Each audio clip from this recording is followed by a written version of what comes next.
Yesu ashimwe cyane. Ndashimira Imana iduhaye kano kanya kugira ngo dushingire intahe Yesu, dushingire intahe Imana ku byo yadukoreye. Ku mazina nitwa Bitondeye Ashire Medard, ndi umugabo mfise umukenyezi umwe n'umwana umwe, nkaba nkijijwe, amaze imyaka 12 n'igice nkijijwe. Mu ntahe yanje iza kugirwa n'ibice 4. Igice ca mbere tuza kuvuga uko nari mbayeho ntarakizwa. Igice ca kabiri nza kuvuga uko numvise ko nkeneye gukizwa. Igice ca gatatu ndaza kuvuga ukuntu nakijijwe. Igice ca nyuma ico ca kane nza kuvuga uko mbanye n'uwo mwami Yesu, uko nabayeho maze gukizwa, uko ndiko ndagendana na Yesu. Rero mu gice ca mbere numva nohera mvuga ko nakuze mu muryango w'abavyeyi bankunda. Umuvyeyi wanje papa n'umuganga, mama n'umwigisha, kandi ndashima Imana ko bose ndacabafise. Imana yarakomeje kubanzigamira n'ubu bacariho. Tuvukana turi batatu, abahungu 2 n'umukobwa umwe. Ndi umuhungu mukuru, ndi mukuru. Navuga ko navutse mu muryango w'abantu basenga. Twaca gusenga kwa Mungu, tugasangira, tugakomezwa. Mu majambo naragerageje gukora ibintu byose binyereka ko ndi umukristo, binyereka ko senga. Ariko uko nagenda nkura niko nagenda natandukana ingeso. Ndibuka yuko ngeze mu mwaka wa 5 natanguye kubona abandi bana twigana bafise abakobwa b'abagenzi bakundana. Nari ndavuga ati reka ndabitangure. Ntangura ikintu cyitwa copinage niga mu wa 5, nkandikira agakete umukobwa, hama akansubiza mu nyuma akambwira ati okay, tuba abagenzi. So birakomeza mu wa 6, komeza mu w'indwi. Numva navuga ngo ico gihe twagenda gusenga, aho tubikora, tukaririmba tubikora, twumvise ibyaha byatubanye byinshi, tukagenda tukavyirega. Ariko icyantangaza nuko mpejeye kuvyirega navyisangamo, kandi narumva ko nakoze icaha, narumva ko nakoze igicumuro, narumva ko nacumuye, ariko nkumva simfise inkomezi zo kubivamo, nkumva simfise inkomezi zo kuvyiyambura. Kuburyo aho hari igihe vyanashika nkavuga ati ibi vyiyumviro bibi bizomvamwo gute, mbega ibintu nzobihera gute? Nkumva ni ikintu kimeze nk'umusozi imbere yanje. Nuko amashuri akomeza, mu w'indwi ndabandanya copinage, mu 8, mu 9. Ngeze mu 9 rero haca ibyaha bitangura kwiyongera. Ntangura kugira abagenzi banywa urumogi, ntangura kunywa urumogi, ndarunwa 10e, ndarunwa 3e canke 11e. Ariko Imana yagiye kugira ubuntu muri 2017 niho naza gukizwa. Ndavuga ngo aho hose suko ntumva ubutumwa bwiza, aho hose narumva ubutumwa bwiza, narabona abandi ko bakijijwe babayeho neza, ari abana bari discipline, ari abana vraiment bafite ingeso nziza. Jewe nkaguma mbona umengo nokizwa, ndakijijwe bivaye naho sengera. Telefone asanga ndiko ndanavugira n'ishengero sengeramwo, kumva nkumva umengo ndafise ingufu zo kurivugira cane, ariko ugasanga rimwe ntakora. Bene majambo narabona ko gukizwa ari vyiza, ariko naranyira umutima wanje gukizwa, nabona umenga naho ndi noshobora gukizwa.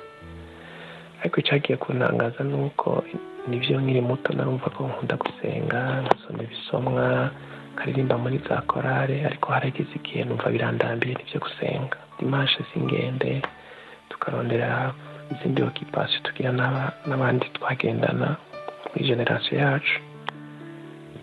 Ku buryo ngiye gusenga n'ubumengo n'umwanya ngiye guta, bigenda biheka. bigenda bireka kuko numva umengo nta kamaro bifitiye, numva umengo nta mpinduka biriko birazana ku buzima bwacu. Rero muri uko kunywa urumogi bibuka igihe kimwe narafashwe ndafungwa ndamarayo nk'amasaha nk'angahe mu gasho. Rero ico gihe ndibuka ko abavyeyi baramanuye cane, barampa impanuro nyinshi, bavuga ati ibi bintu wakoze ntuzobisubire, urabona ko biradutukisha nka twebwe abavyeyi kandi nawe biragutukisha mu rungano rwawe. Barampa impanuro nyinshi vraiment. Ico gihe hari muri 2016 no plutôt 2006 plutôt hari 2006 ndazumva izo mpanuro kandi nkumva ko zishitse ku mutima, ariko kubera ubushobozi bw'icaha narabihagaritse 2 semaines, ariko 2 semaines ziheze nsubira kurunywa. Ariko aho hose ngira ko igice ca kabiri ukuntu niyumvisemo ko nkeneye agakiza, narumva ko nkeneye agakiza, narumva ko nkeneye guhinduka mu migambi wanje, narumva ko nshaka kuzokizwa. Ngira ko ndafata ingingo ndavuga nti ninaheza imanite ngiye kuri universite nzoca nkizwa, kuko navuga nti hamwe nobandanya zino ngeso nkabandanya ibintu by'urumogi ngiye kuri kaminuza, narabona ko ataco vyomarira, narabona ko vyombuza kubandanya amashuri yanje. Ukuvuga ngo navuga nti reka mbanze ndyoherwe, reka mbanze nkore nk'ivyo bajene bakora, hama maze kugera kuri kaminuza nibwo nzoheza nkizwe. Iyo migabo ndayifata uko mu mutima. Ngeze muri troisième narahitiye umwaka wa kabiri, rero mu kwezi kwa gatatu ndibuka ico gihe zari tariki 21 z'ukwezi kwa gatatu mu masaha ya après-midi, ariko meze nk'usubira inyuma. Itariki 19 z'ukwezi kwa gatatu hari ishengero naho nanja gusengeramo, bivanye n'indirimbo z'abakizwa nkumva zirangyohera, tukagenda twumviriza. Kenshi twagenda hageze ko bavuga ubutumwa tugaca dusohoka, twumva indirimbo ziryoshe, ariko ubutumwa hageze ubutumwa tugaca dusohoka. Kubera iki mu mitima yacu ntitwari twumva ko turi twari prêt yo gukizwa. No kuvuga ngo igice ca gatatu nagicitsemwo, ndakuvuga ukuntu nahavuye nkizwa, ukuntu nafashe ingingo yo gukizwa. Rero uwo muvugabutumwa yari umupasitori aca ava mu Rwanda, yari afise umunsi wa dimanche gusa wo kwigisha avuga ubutumwa, ariko tuza twumva avuze ngo Imana imubwiye ngo agire igikorane c'indwi yose, kuko hari abantu Imana yamubwiye ngo bazokizwa. Birantangaza ubwa mbere kumva umuntu ko avugana n'Imana. Byari ibintu numva ko ari ibintu bitangaza. Ico gihe ndibuka hari muri mars 2007 nari mu ma examen ya deuxième trimestre. Rero ishuri niga muri ishuri superieur, ariko je niga ntaha, abandi basanga bari muri interne. Rero abanyeshuri barakunda kuntu mutuntu hanze, ariko ico gihe ndababwira ati mumbabarire, ndafite igikorane nshaka kujamwo, kuko ndumva ntashaka ko atakintu concika. Umunsi wa mbere ndakizamwo, umunsi wa kabiri, umunsi wa gatatu navuye ku ishuri numva afise umuriro, navuze ati nazo ndasenga mvuga nti Imana ndakwinginze umuvugabutumwa niyahamagara abantu bihana aze kubahamagara, umufashe ntaze kuvyibagira, aze guhamagara abantu bihana, kuko narumva ko niteguye gufata ingingo, niteguye kwiyangaja ngo nkizwe. Ico gihe ko urumva nabo ndiko ndategura ibibazo, ndashika sanga ari hafi guheza ubutumwa, ariko nza numva arahamagaye ati abantu bashaka kwakira Yesu mutambuke muze hano.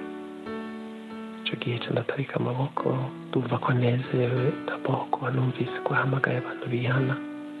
Ndagenda baransubisha mu isengesho ryo kwakira Yesu umwami n'umukiza, ndihana by'ukuri ndamwakira. Ndumva ko hari ikintu gihindutse muri jewe, numva amahoro, numva umunezero ntari bwigire numva, ntangura kugira inyota yo gusenga idasanzwe, mvaho mfise inyota yo gusoma ijambo ry'Imana idasanzwe. Ndibuka ngikizwa narasenga nkumva ntibikunda ko noheza, nama afise iminsi yose amasaha 2 yo gusenga imbere yuko ndyama. Kenshi natangura gusenga 21h nkaheza 23h nkaca kuryama, bikama bimeze uko. Ndibuka yuko je ngikizwa nabona umengo umuhero urashitse, ndiko ndakizwa ngikizwa ndibuka natangura kugira liste yo gusengera abana abajene bose twagendana, ndabavuga mu mazina n'Imana mufashe uriya n'abakizwe, Imana mufashe uriya n'abakizwe. Nkizwa mfise umuriro, nkasoma ijambo ry'Imana, nkakunda gusoma ibitabo. Dose umuntu afise igitabo kivuga ibintu by'Imana, narumva ko mpaye ubutunzi, numva ko mpaye ikintu kidasanzwe, nkagenda nkagisoma. Imana igakomeza kunyigisha uko ibintu birahinduka. Muhira ndibuka ko abavyeyi ntibabitahura, bibaza ngo ni ibintu by'agahari, bibaza ngo ni ibintu abantu turiko tujamo kubera abandi babijamwo canke bigezweho. Ndibuka umunsi umwe barigeze nari mvuye ahantu muri serire, baranambo turasenga turanezerwa, nsanga natashe ntevye, nsanga banegereye baraca baranyugarana barambwira ati subirayo iyo wari upfuye gusengera. Ico gihe numva birambabaje, ndavuga nti Imana zishobora gusubira ahantu twariko turasengera muri serire, reka je ahubwo ndose akaryo ko kugira veye, ntabwo nza gusubirayo, ahubwo nza kugira veye mpaka burinde buca, nta rupangu nza gusohoka ngo ngiye kuguruza abantu ndababwira ngo baranyokanye. Ariko ibyo byose byari ibintu bigeragezo biriko biraza binondera kugira ngo bisubize inyuma, bimbabaze, ndetse mvuge nti ndimwo sivyo, abavyeyi ntibabikunze, ariko Imana impa gushishikara, impa gupersevera. Ico gihe ndibuka ndarasenze, ndavuga nti ngira ngire veye ngo ahantu inyuma y'urugo, inyuma ndasenga. Ico gihe Imana ikoresha umwe mu bavyeyi banje, nzamara araja aranyugururiye, arambwira ati niwinjira ariko ntuzusubire. Yani majana Imana yamubuza amahoro, kandi bari bamara amace ko banyugaranye ntashobora kwinjira. Ivyo vyose n'ivyatuma ncika intege, ndabandanya ndakizwa. Ndibuka yuko nari mfise ikanguro ku buryo abana bose tuvukana narabakoranya na mama, nkatangura kubabwira ubutumwa, nkatangura kubabwira ijambo ry'Imana. Benshi batangura kumva umuriro bagira bakizwe, ariko imwe mu idini kigatera, turavuga ngo urumva wewe wararaganiye, ngo hakije wararaganiye, ngo abana banzu yindire ngo baraganire, ngo hama bazoheza bakizwe. Imana yakomeza irabana nanje. Ndibuka umunsi umwe twariko twigishwa ijambo n'umukozi w'Imana, ariko arigisha ko ibiga bintu vyo kwa Gideyoni, ukuntu yagiye gusenyura ibigirwamana vyo muhiri wabo. Kweli Imana yari yamutegetse. Nanjye nibuka ko muri saro hari igisitati ca Bikira Mariya, numva Imana irambwira ngo gitoro ugende ukimene. Ndagitora ndakimena, mu nyuma bukiye barabaza ati ninde yamenye kino kintu.